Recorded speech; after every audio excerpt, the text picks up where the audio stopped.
Charlie's eye looking at today? Oh, something very patriotic today. The flag of St George, the Three Legs flag, and now is that the start or a finish flag for a race? It's a chessboard. Well, okay, it's a chessboard flag then. And then there's red, white and blue flags all over a building, and they're there all year round.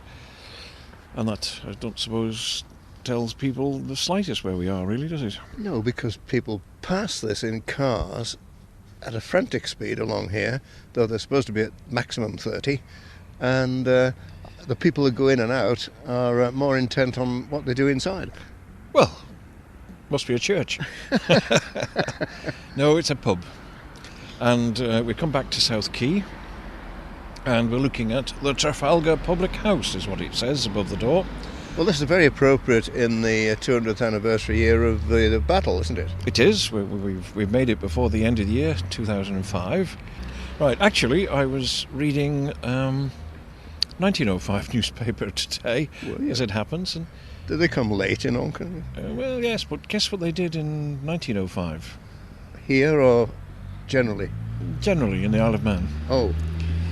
No, I have no idea. I wasn't around at the time. They celebrated the centenary of the Battle of Trafalgar. Well, of course they would. Well, you'd think so, but it's not something that goes through your mind when you're celebrating something that somebody celebrated a previous No. one. How did they celebrate it? They put a wreath on Captain Quilliam's grave in Arbury, and that was it, I think. So, but anyway, it's interesting to note that they did do something. Right, let's get back to the pub. We're here at night, as we usually are. It's got floodlights on, so therefore it shows up that in fact it's built out of brick and not out of stone. Yes. And I'm desperately racking my brain to think, before it was painted, and has been painted for some years now, was it yellow brick? And I have an idea it was yellow brick. I think you could be right about that. Yeah, I mean, it's sort of a yellow, well, the lights are orange, Yeah. but I'm sure it's a yellow colour now. It's been white in the meantime. Yes. But then a number of Oakle's pubs were painted white. I can't date it. It's very old, isn't it? Oh, it's not very, very old. Oh, not very, very old. The plans in Douglas Corporation archive go back to 1887, and it's not in, so it's before that. But it has all the hallmarks of being designed by Lomas and Barrett. Sorry, not Lomas and Barrett, Horrocks and Lomas, who were in the 1880s, probably for Oakle. Suzanne Cubban refers to when it was here in 1857. But it wasn't that building. It certainly wasn't that building, because the preserved potato works came into this corner. Oh, really? And I reckon when that and some of the adjoining old warehouses were demolished, that's when this was actually put up. Yes. I'd put it in the 1880s. It looks as if it's had an extension piece on one end as well, doesn't it?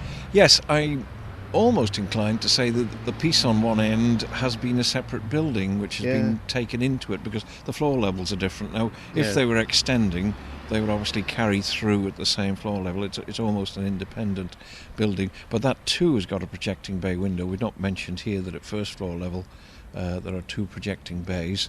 It's not a very big pub, and of course the brewery decided to dispense with it as a pub, not as a building. And for a number of years this was the Douglas Yacht and Motorboat Club clubhouse, and they, I think, put toilets and things and showers in on the ground floor, where of course at one time there was a bar, and they had their club rooms upstairs. Well, now the pub, it would appear, has got toilets and no doubt still showers on the ground floor, and the pub itself is at first floor level. And on a number of occasions when I was going up to the Camera Obscura in the summer, there's a door on the back onto Gasworks Hill, which is open when they're cleaning it, and on the door it says, "Keep this door closed."